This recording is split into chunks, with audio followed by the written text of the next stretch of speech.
त्या दिवशी ते स्वतः गेले. मग रामदासांनी त्यांना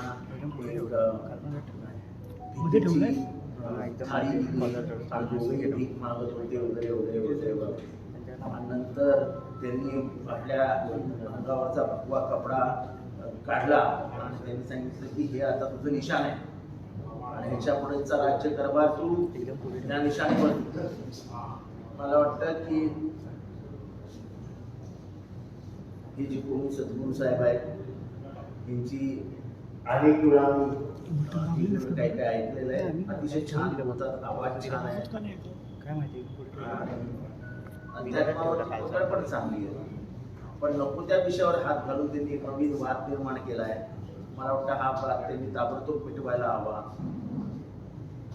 शैवपती पताका म्हणजे भगवा झेंडा हा महाराष्ट्रामध्ये शिवकालाच्या आधीपासून आहे. तो शैवाचा झेंडा आहे. त्याचा एक वेगळा इतिहास आहे महाराष्ट्रामध्ये आणि म्हणूनच तो छत्रपतींनी स्वतःचा झेंडा म्हणून वापरला, स्वतःची पताका म्हणून वापरली.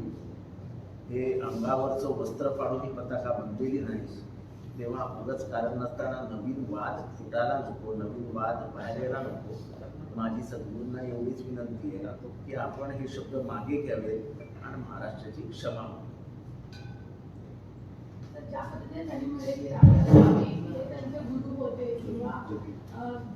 छत्रपती शिवाजी महाराजांनी त्यांना भिक्षा म्हणून राज्य दिलं.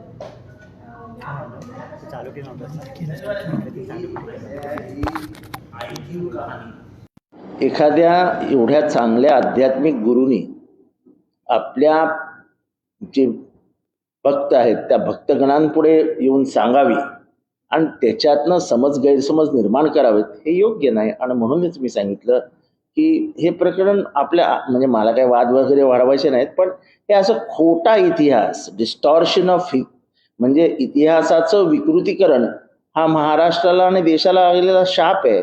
आपण खोट्या कहाण्या सांगून 40-40 वर्ष लोकांच्या मनावरती पकड बसवू शकलो. आता कुठे सगळा इतिहास हा व्यवस्थित सरळ मार्गाने जात असताना अचानक एवढ्या मोठ्या आध्यात्मिक गुरुने असं काहीतरी बोलणं हे मनाला पटणारं नाही. म्हणून त्यांना एक सूचना देतो आहोत आम्ही की आपण जे बोललात ते चुकीचं आहे. तसाच इतिहासातल्या कुठल्याही पुस्तकात नाही, कुठल्याही म्हणजे असा कुठलाही स्तोत्र नाही जे हे सांगू शकतो. त्यामुळे त्यांनी याच्यात अधिक पुढे न जाता महाराष्ट्राची माफी मागावी. छत्रपती शिवाजी महाराज कारण या आधी भाजपच्या एका नेत्याने पत्रकार परिषदेमध्ये शिवाजी महाराजांवर केला होता. त्याच्यानंतर महाराष्ट्राच्या राज्यपालांनीही म्हणजे शिवाजी महाराज असो, फुले साहेब असो, शाहू महाराज असोत, छत्रपती आपले महात्मा बाबासाहेब आंबेडकर असो, यांच्यावरती येऊन जाऊन टीका करण्याची एक सवय लागलेली आहे. बहुजन महापुरुषांचा अपमान का केला जातो हे मग काही कळत नाही. पण हे लक्षात घ्या की आताची जी पिढी आहे ती वाचन हे म्हणजे त्यांचा लॅपटॉप हे त्यांची लायब्ररी आहे. आता मी हे बोलल्यानंतर मला माहिती आहे की लाखो तरुण लायब्ररीत जातील, म्हणजे लॅपटॉपवर जातील आणि भगवा झेंडा आला कुठनं हा शोधून काढतील. भगव्याला अनेक अर्थ आहे आणि त्याच्यातला पहिला अर्थ त्याग आहे, शौर्य आहे. त्यामुळे जे भगवान सद्गुरू यांनी जे काय बोललं आहे ते इतिहासाशी कुठे जवळपास पण नाही आहे. मला वाटतं ते हुशार आहेत, इंग्लिशवरती चांगली कमांड आहे. त्यांनी हे असं बोलू नये आणि आम्ही आता लक्षात आणून दिलंय तर त्या वाक्याचा त्यांनी फेरविचार करून ते मागे घ्यावं आणि आपली चुकी कबूल करून टाकावी. ठीक आहे, चुकलो, माफी का. या सद्गुरूंच्या कार्यक्रमामध्ये खास करून भाजपचे नेते आणि पंतप्रधानांनी अनेकदा त्यांना जवळ करतात. त्यामुळे दिसते की या माध्यमातून बहुजन चेहऱ्यांचा अपमान करण्याचा नाही, एक असं मी पाहतो आहे की साधारण महाराष्ट्राचे राज्यपाल उठतात, म्हणतात कि वो सावित्रीबाई 11 साल की थी और महात्मा फुले 12 साल के थे, उन्होंने क्या किया होगा. हे बरोबर नाही. आम्ही ऐकून घेतो म्हणजे आम्ही येडे नाही. तुम्ही आमच्या महापुरुषांबद्दल असं बोलताय, उन्होंने क्या किया होगा? महात्मा फुले छत्रपती शाहू आंबेडकरांनी भीक मागितली. बहुजनांच्या पोरांना शिकवण्यासाठी त्यांनी सहन केलेल्या यातना हा अजरामर आहेत. महिलांची पहिली शाळा काढली तेव्हा दगड शेण सगळं खाल्लं त्या बिचाऱ्या फुले दाम्पत्याने, पण उभे राहिले. आणि आज ज्या पोरी दिसतात, पत्रकारितेत दिसतात, तिथे दिसतात, तिथे दिसतात, ही कोणाची देण आहे? ही सगळी त्या महात्मा फुले दाम्पत्याची देण आहे. शाहू महाराजांनी समतेच्या राजकारणाला सुरुवात केली आणि शेवटी त्यांचे विचार हे डॉक्टर आंबेडकरांनी जसेच्या तसे संविधानात आणले. म्हणजे ही नाळ आहे अशी, शिव, फुले, शाहू, आंबेडकर हे विचारांचं एंड हा कॉन्स्टिट्यूशन मध्ये झालेला आहे. तेव्हा महाराष्ट्राला प्रचंड अभिमान असला पाहिजे ह्यांच्याबद्दल. आणि म्हणून ह्या चौघांबद्दल बोलल्यानंतर महाराष्ट्रामध्ये राग निर्माण होतो, कारण हे विचारांचं राष्ट्र आहे आणि विचार आम्ही मरू देणार नाही. हे काहीतरी भाकड कथा की त्यांनी कपडा फाडला आणि तो दिला आणि मग त्याच्यावरती राज्यकारभार चालवा सांगितलं, हे असलं काही खरं नसतं हे असलं. आणि ते वेळीच थांबवलं पाहिजे, नाहीतर मग ते असं वाढत जातं. म्हणून मी सद्गुरूंना विनंती केलेली आहे की सद्गुरू साहेब, तुमचा आवाज चांगला आहे, तुम्ही दिसता चांगले, तुमचे शब्दप्रयोग चांगले असतात, तुमचे वाक्यप्रचार चांगले असतात, तुमची वोकॅब्युलरी चांगली आहे, म्हणजे तुमच्याकडचे असलेले शब्दसंग्रह खूप चांगले आहेत. हे सगळं जरी मान्य केलं तर शिवाजी महाराजांबद्दल बोलू नका, तुम्हाला इतिहास माहिती नाही. सर अभी मराठी बोलते हैं. आज मुख्यमंत्री एकनाथ शिंदे हे कर्नाटक दौऱ्यावरती आहेत. मान्सूनचा विषय आहे, शेतकऱ्यांचा प्रश्न आहे, पण तिथे ते फिरत देखील याचं कसं पाहायचं? त्यांचं राजकारण करण्याची स्टाईल वेगळी आहे. ही आपलीच माणसं आहेत, बारसूतली, जातील कुठे असं त्यांना कदाचित वाटत असेल. शरद पवारांचा हा एक पात्री नाटक होता, तो 4 दिवस चांगला करमणूक केला त्या पात्रामुळे. शरद पवारांचा हा एक पात्री नाटक होता, 4 दिवस महाराष्ट्रात चांगली करमणूक झाली, अशी टीका मनसेने केली आहे. मनसेचा मिमिक्री शो आटोपला की आम्हाला सांगा. शरद पवार यांनी तो राजीनामा दिला, महाविकास आघाडी अवैध राहील, तर गटातून सांगितलं जाते की पवारसाहेब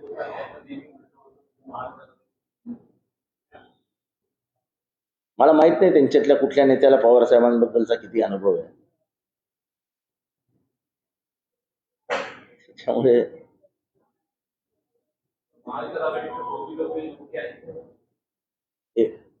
महाराष्ट्र महाविकास आघाडी एकदम ओके आहे, एकदम ओके, विदाउट खोके, एकदम ओके. सर तुम्ही एकदम ओके म्हणतात, पण काल तुमचे एक नेते पत्रकार परिषदेला आले नाही, ते एकदम ओके दिसत नाही. असं आहे की मी आज पत्रकार परिषद घेतोय, मी कालच्या पत्रकार परिषदेला मीही नव्हतो. असं सगळ्याच पत्रकार परिषदेला सगळ्याच नेत्यांनी उपस्थित राहायला पाहिजे. तुम्हाला तुमचा अशी अपेक्षा काय? पत्रकार परिषद कोणाची होती? शरद पवार साहेबांची. मग त्याला उपस्थित राहायचं की नाही हा ज्याच्या त्याच्या मनाचा प्रश्न आहे. हा, शरद पवार साहेबांनी बोलवलं आणि आले नाही तर गोष्ट वेगळी. शरद पवार साहेबांनी कोणाला बोलवलंच नव्हतं, फक्त 2 माणसांना इशारा केला होता की तुम्ही या, एक प्रफुल्ल पटेल आणि दुसरे जयंत पाटील साहेब, ते दोघंही तिथे होते. एक मिनिट, मराठी गातं म्हणतो.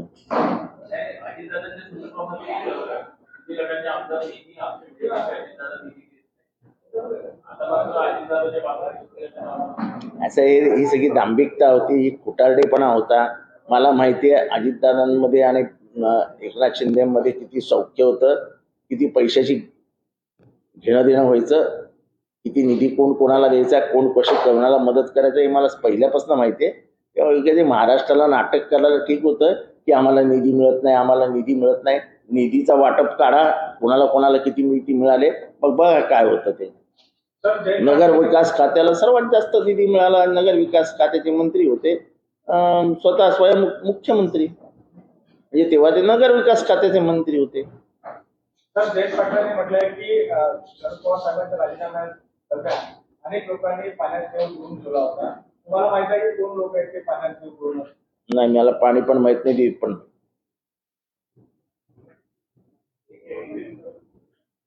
सर हिंदी में आपसे जानना चाहेंगे आपने सदगुरु को लेकर के आपने सदगुरु को लेकर के आपत्ति उठाई है, उनके स्टेटमेंट को लेकर के आपने सवाल उठाया है। शिवाजी महाराज को लेकर के जो उसका बयान है वो इतिहास का विपरीत है, आप ऐसा आरोप करते हैं। See, I have heard Sadhguru speak. I am a great admirer of Sadhguru as far as philosophy goes. He shouldn't have gone into the history and said something which is controversial and which is distortion of the mainstream history. Shivaji never begged on any doors.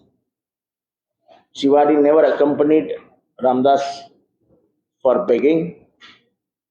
The flag, the ornamental flag of Shivaji Maharaj's kingdom did not come from the piece of a cloth torn by Ramdas from his body. So these are all hype stories, imaginary stories, and this distorts the history. Shivaji was a great warrior. Shivaji was a great administrator.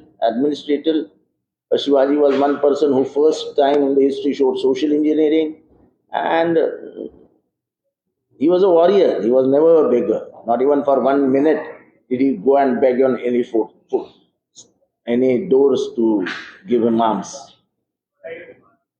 That Mr. Sadhguru is a great philosopher.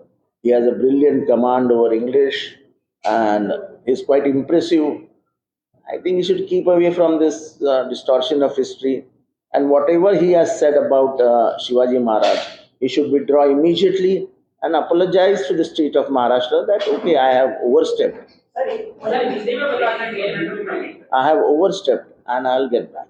There have been several instances wherein several leaders also in Maharashtra have I think there was a planned strategy to distort the history, to criticize all the Bahujan leaders, Bahujan,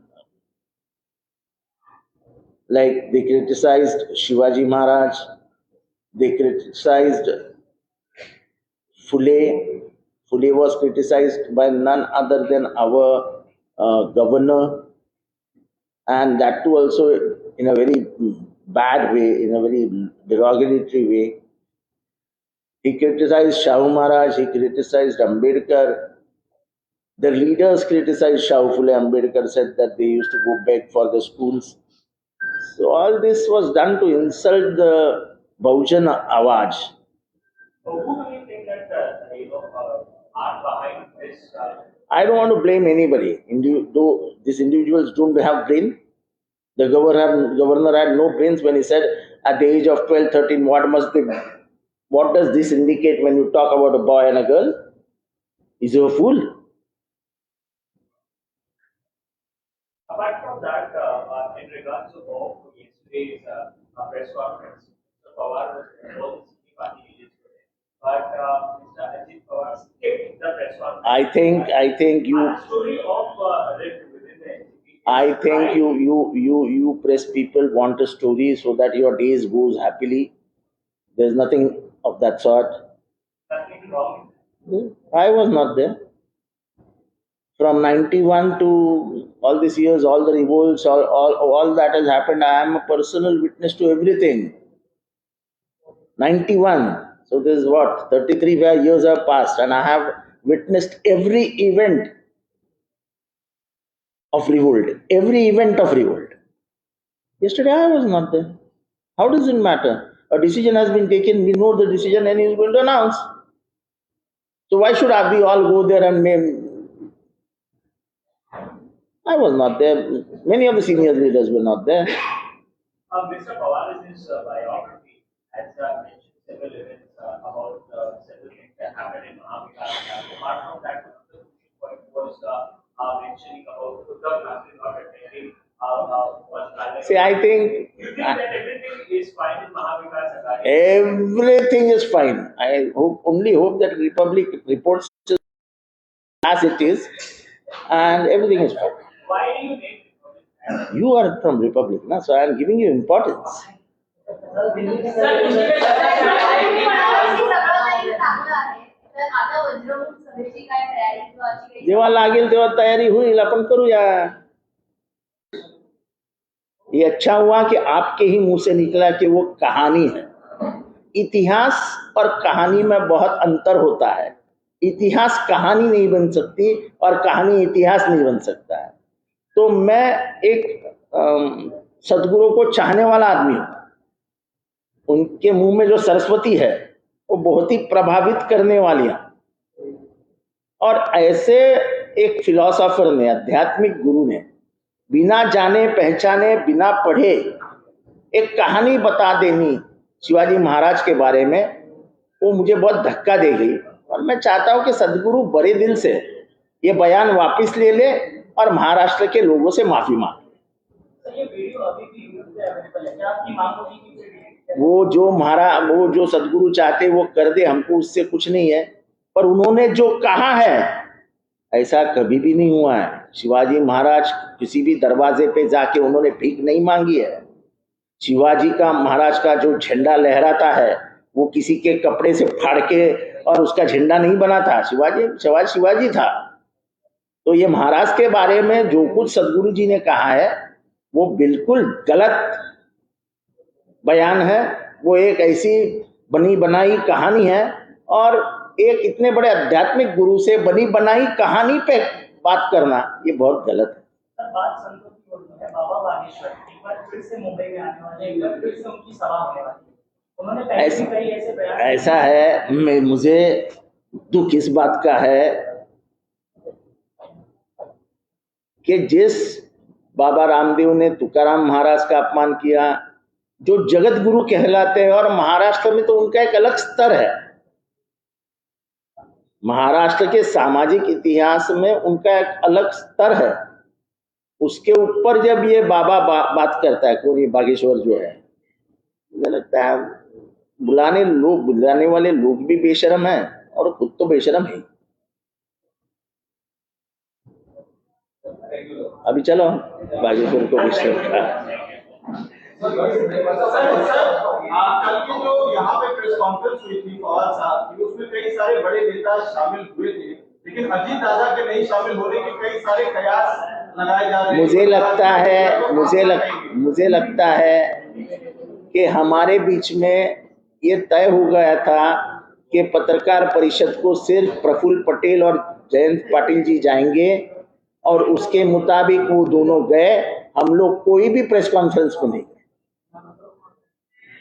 तो हम party में कुछ है कि नहीं है. लेकिन पवार साहब ने जब प्रेस कॉन्फ्रेंस किया तो कई सारे बड़े नेता थे, लेकिन वो अजीत दादा नहीं थे. कौन बड़े नेता थे, नाम तो बताओ. सिवाय जयंत पाटिल साहब और प्रफुल्ल पटेल जी और कौन बड़े नेता थे वहां पे. सुप्रिया ताई उनके साथ पुणे जाने वाली थी और सुप्रिया ताई नेता से ज्यादा उनकी बेटी है.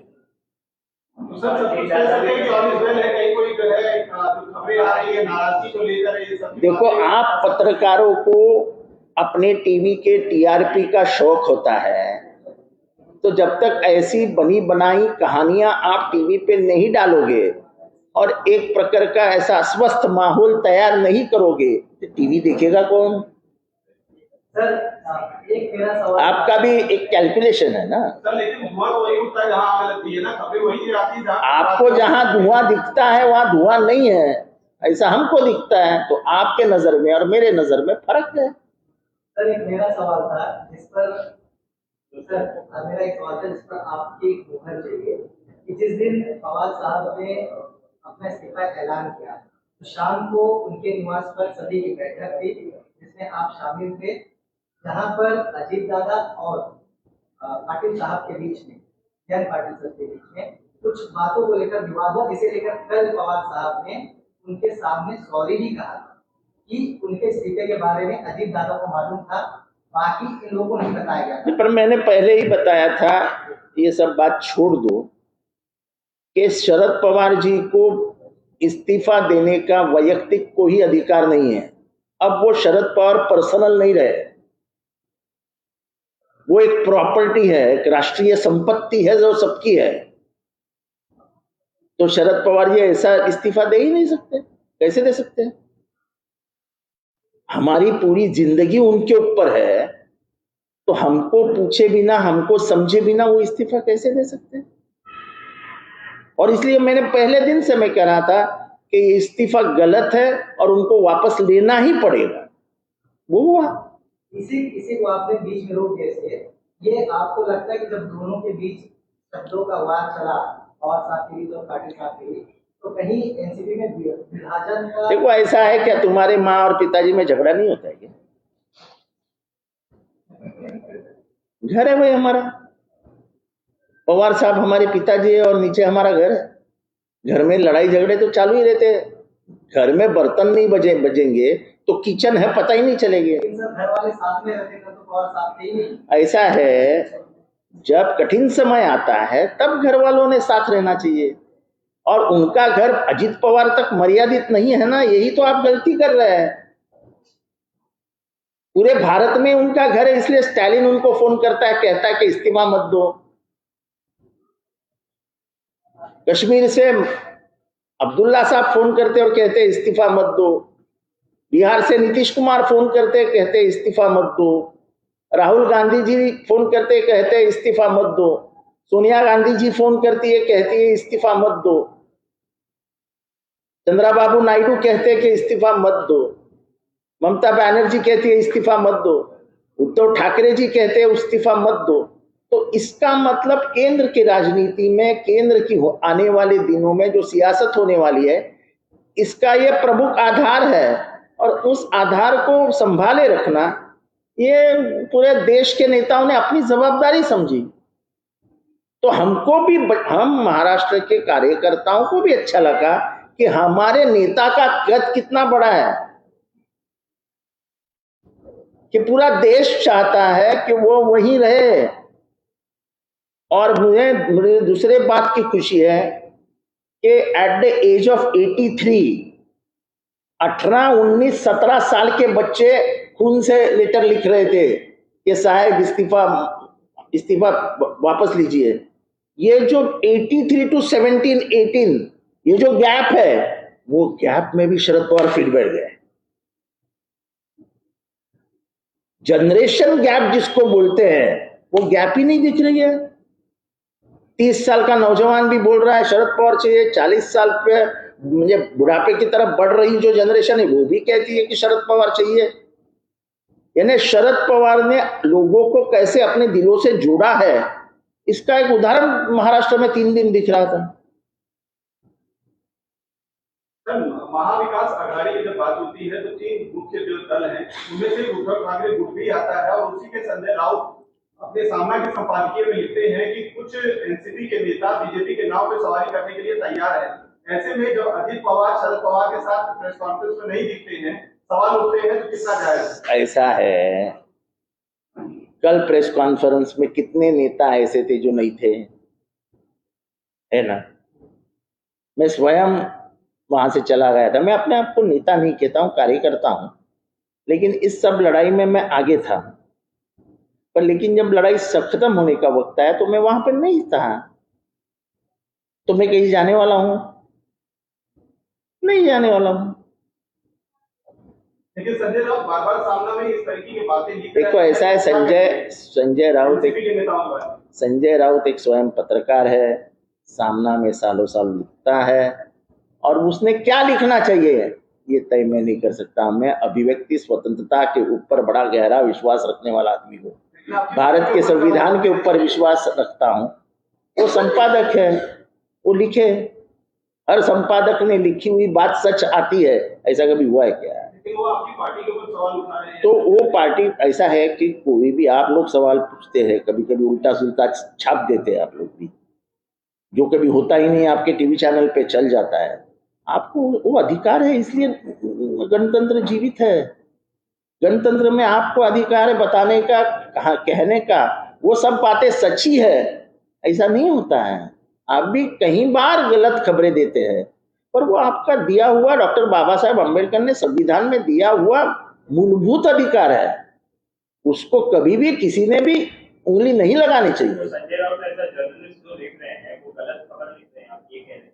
ऐसा है, मैं उनको ना गलत बताऊंगा ना सच बताऊंगा, उनकी खबर है, खबर को खबर छोड़ दो। आप लोग कितने बार क्या क्या बताते हो, तो शाम को हम इतना ही काम करेंगे कि ये आज की खबर, रिपब्लिक की खबर गलत थी, टाइम्स की खबर गलत थी, ये शाम की खबर गलत थी, ये TV9 की खबर गलत थी, तो उतना ही प्रेस कॉन्फ्रेंस 9 बजे रोज लेके रात को।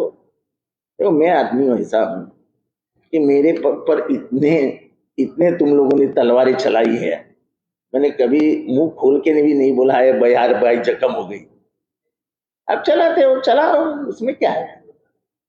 बीजेपी के नेता है सर, वो कह रहे हैं जिस तरीके से ठाकरे परिवार के अंदर दरार संजय राउत ने डाली, उसी तरीके से पवार परिवार में भी दरार डालने की कोशिश किसके घर में कितने घर में, किसके घर में कितनी दरार है, किसके घर में कितना अंगार है, किसके घर में क्या क्या विवाद है, ये सब हमको मालूम है, लेकिन किसी के घर पे जाने की संस्कृति हमारे में नहीं है। कोई दूध का दूल्हा नहीं है, कौन क्या करता है, कौन क्या करता है, सबको मालूम। लेकिन हमारे बाप ने राजनीति में कुछ मर्यादाओं का पालन करो, ये हमको शुरू में ही बताया है। इसलिए हमारे घर के बारे में, यानी हमारे बाप के घर के बारे में कोई कुछ बोले तो हमको उससे कुछ फर्क नहीं गिरता है। हमारा घर कितना बांधा हुआ है ये हम जानते हैं। जिनको बोलना है उनके तरफ ध्यान देने का हमारा कोई इरादा भी नहीं। भगवान सद्गुरूंनी जे वक्तव्य केलेलं आहे त्या संदर्भात त्यांनी तुम्ही त्यांचं वक्तव्य मागे घ्या असं म्हटलेलं आहे। जर वक्तव्य मागे घेतलं नाही तर तुमची पुढची भूमिका काय असेल? मला वाटतं की ते भगवान सद्गुरू हे इतरांप्रमाणे वाचाळ नाही आणि खूप सत्सद्विवेक बुद्धी वापरून ते बोलत असतात। एखाद्या माणसाच्या हातनं चूक होते असं नाही, माझ्या हातनंही चूक होते, तेव्हा ते जे काही बोलले ते चुकीचं आहे हे त्यांना त्यांचे भक्त सांगतील आणि त्याच्यानंतर सद्गुरूंनी माफी मागतील अशी माझी पूर्ण विश्वास आहे। नाही मागितली तर मग काय, मग त्याच्यानंतर मग तुम्ही जेलमध्ये जाल, मग जेलमधनं बेल घ्याल का, मग बेल आल्यानंतर मग कुठे तुम्ही जाल, पुढची स्टोरी कशाला विचारता।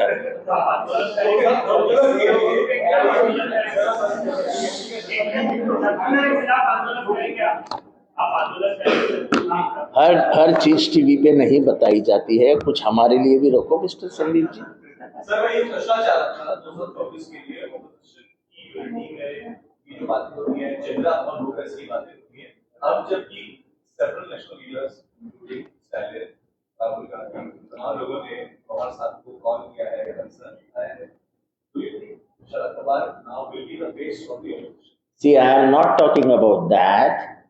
Would you want, would NCP now want Sharad Pawar to project? See, basically it is for Mr. Sharad Pawar and the leaders to decide. I am nobody to talk on it.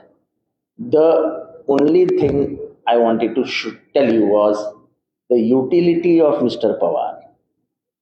I'm asking about 2024. So that is what I am saying. For 2024, Mr. Sharad Pawar should be there. That is what everybody Lead is. the charge. Lead the charge. No, nobody said lead the charge. They said you should be there. See, it is a common front. तो मुद्दा तो वही है ना sir, चेहरा कौन बनेगा इसी को लेकर। ऐसा है, कभी किसी ने 77 में सोचा था क्या मोरारजी देसाई चेहरा बनेगा? आप पत्रकार हो, इतिहास की जानकारी लो, कभी सोचा था किसी ने कि मोरारजी देसाई चेहरा बनकर इस देश का पंतप्रधान बन जाएगा? सोचा था? राजनीति पे चेहरे के ऊपर अब तुम लोग बात कर रहे हो, चेहरे पे काम नहीं करता है। जब इंदिरा गांधी हार गई थी रायबरेली से, आपको मालूम है किसने हराया था? एक ऐसे आदमी ने हराया था जिसका नाम राजनारायण था, उसके खीसे में 100 रुपये भी नहीं थे। गणतंत्र भारत का और भारत के लोग पागल है, पागल। वो एक बार जब ठान देते हैं कि इसको जगह दिखानी है तो आगे पीछे का सोचते नहीं है। भारत के लोग दिमाग में रखते हैं, बताते नहीं है। इंदिरा गांधी को हराने वाला, संजय गांधी को हराने वाला, अच्छे अच्छे दिग्गज लोग हार गए थे, अच्छे अच्छे दिग्गज लोग।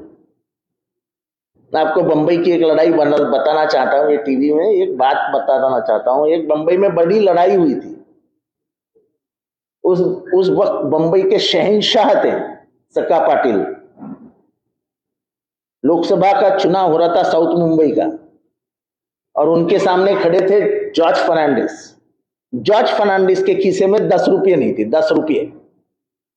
और सक्का पाटिल ये पूरे देश के कांग्रेस के फाइनेंसर थे।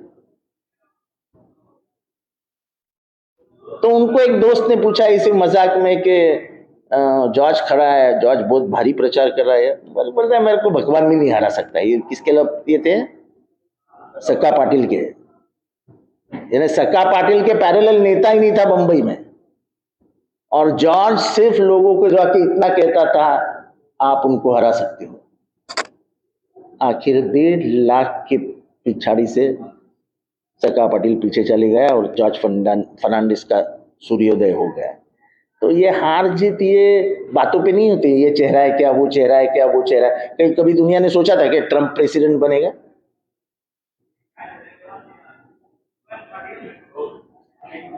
इसका जवाब है क्या आपके पास?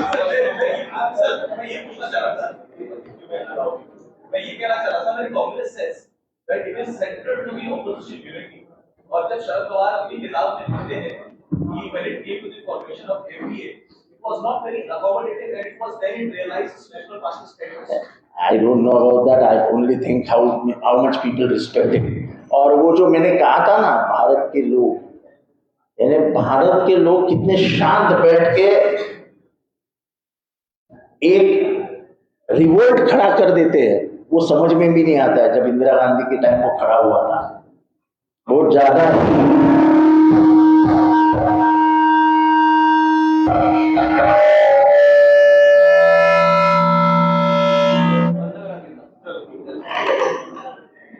लोग बहुत दिल में रख के काम करते हैं, बताते भी नहीं मुंह पे क्या है। तो इसलिए मैं उनको कहता हूं कि बहुत दिमागी पागल लोग हैं। ये क्या करेंगे, कब करेंगे, पता नहीं चलता है। जो देश इंदिरा गांधी को हरा सकता है, वो देश किसी को भी हरा सकता है। सर, केरला स्टोरी के बारे में प्रधानमंत्री नरेंद्र मोदी कर्नाटक के चुनाव में बात करते हैं और कहते हैं कि कांग्रेस जो अंदरूनी एक षड्यंत्र चल रही है समाज। मेरा सवाल इतना ही है, उसको कैसे देखते? मेरा सवाल इतना ही है, केरला की जो स्टोरी है वो पिछले 8 सालों की स्टोरी है, बराबर है? 8 साल से केंद्र में सरकार किसकी थी?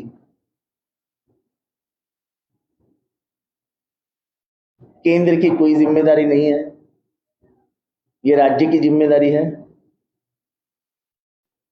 तो सवाल जिससे पूछना चाहिए उससे पूछिए, जिनका कुछ संबंध ही नहीं है उन लोगों से सवाल पूछ के आप क्या जानना चाहते हो?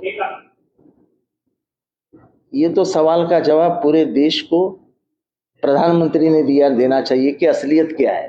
आप ये बातें इधर उधर करके क्या फायदा है? कितनी लड़कियां गई, कहाँ गई? ये without the knowledge of raw, IB, CBI, central agencies, passport सब आता है कि नहीं आता है? तो ये कैसी गई? क्या फ्लाइट आई क्या?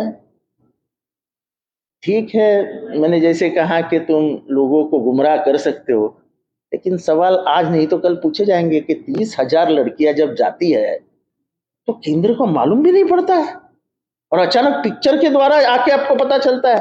तो ये राज्य, ये देश क्या पिक्चर पे चलेगा अभी?